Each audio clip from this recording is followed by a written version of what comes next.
A very warm good evening to all the dignitaries assembled here for the book release function of Sri Justice Gopal Gauraji on the occasion of his 75th birthday celebration. It gives me an immense pleasure to be here on this occasion. I'm delighted to be a part in releasing the biography of a great human being whom we lovingly call him as Manavantawadi, as apt title for his biography.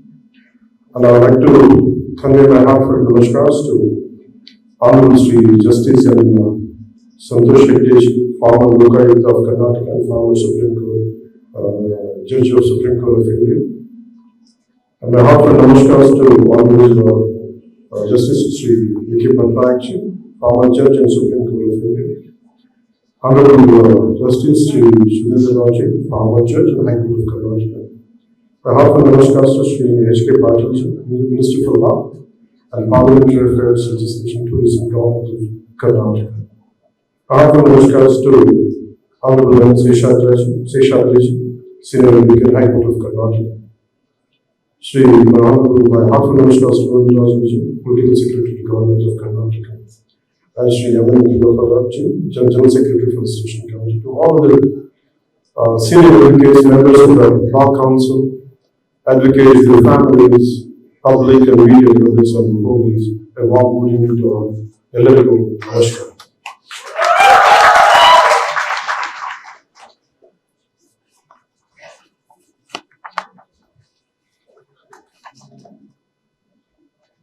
One sentence I could think of Justice Gopal Gauraji is that when justice becomes a voice, not just a verdict, that becomes Justice Gopal Gauraji. Today, I'm deeply honored to be here today, celebrating the 75th birthday of Honorable former Supreme Court Judge, Justice Sri Gopal Gauraji. I stand before you not as a Deputy Chief Minister or other names I carry. I stand here today you as a student who has been fortunate enough to learn from one of this country's greatest voices of moral courage, Justice V. Gopal Gauraji. When I look at this life journey, it fills me with deep respect.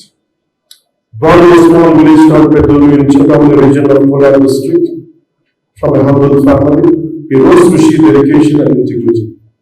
From being an advocate to serving as a judge of the Karnataka High Court, then as a Chief Justice of the Orissa High Court, and later as a judge of the Supreme Court of India, his life itself is an inspiration.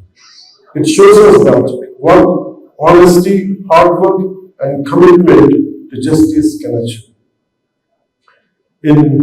Recently in July 2025, I spoke about Justice Gauraji in an interview.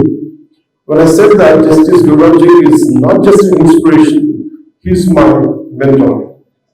His commitment to the oppressed, his fearless defense of constitutional values, these are the ideals I strive to live by.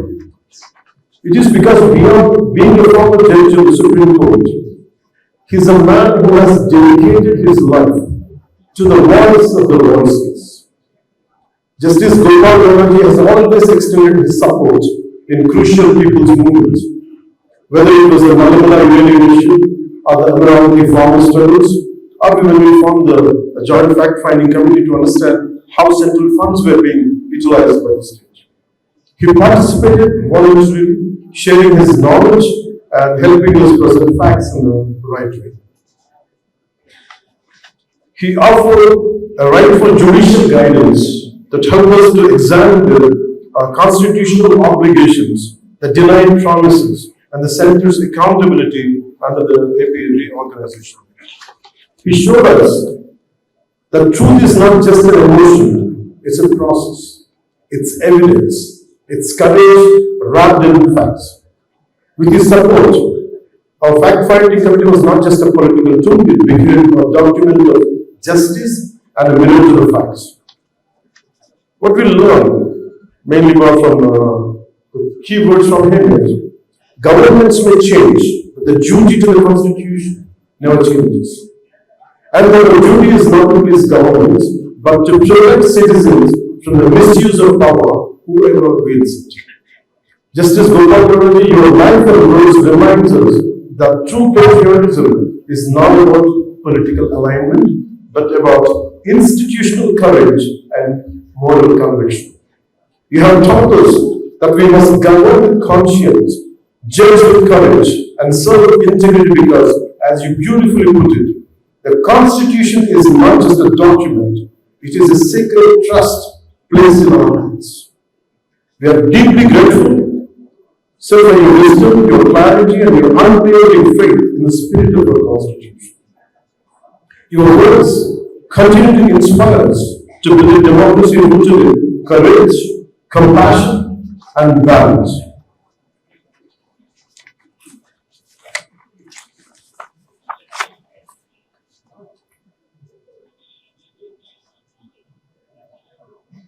Justice Gopal Kalyan has been a lighthouse in a sea of political chaos.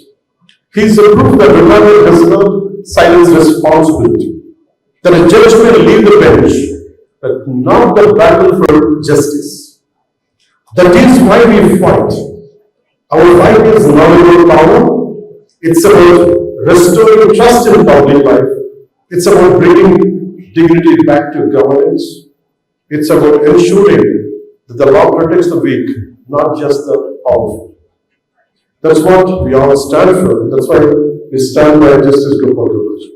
And in this journey, we are blessed to be guided not just by political instincts, but also by ethical giants like Justice V. Gopal Kalyan.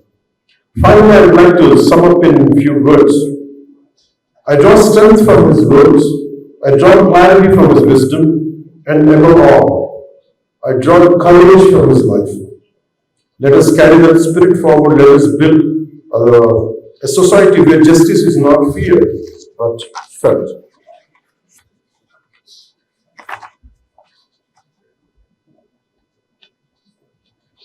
And these are the key takeaways which I have taken from his life. He has often said, the legislature, the administration, the judiciary are the three organs of one living constitution. Each must perform its role independently, yet harmoniously complementing one another when needed, but never crossing into each other's domain. These words capture the very essence of our republic, that independence does not mean isolation and cooperation does not mean compromise. You have repeatedly reminded the judiciary, the government, and the bureaucracy that the ultimate duty of every institution is to protect the democratic spirit and uphold constitutional values. Your reflections on governance and justice are not about politics, they are about principle. The judiciary must show courage when power becomes overbearing and caution when power is balanced. On this special day, I pray to Lord Venkateshwara and Lord Manjunatha to bless Justice Gopal Kalyan with long life and good health. May his wisdom continue to guide future generations, and may leaders like me always have the privilege to learn from his experience and ideals. And Jai Karnataka and Jai.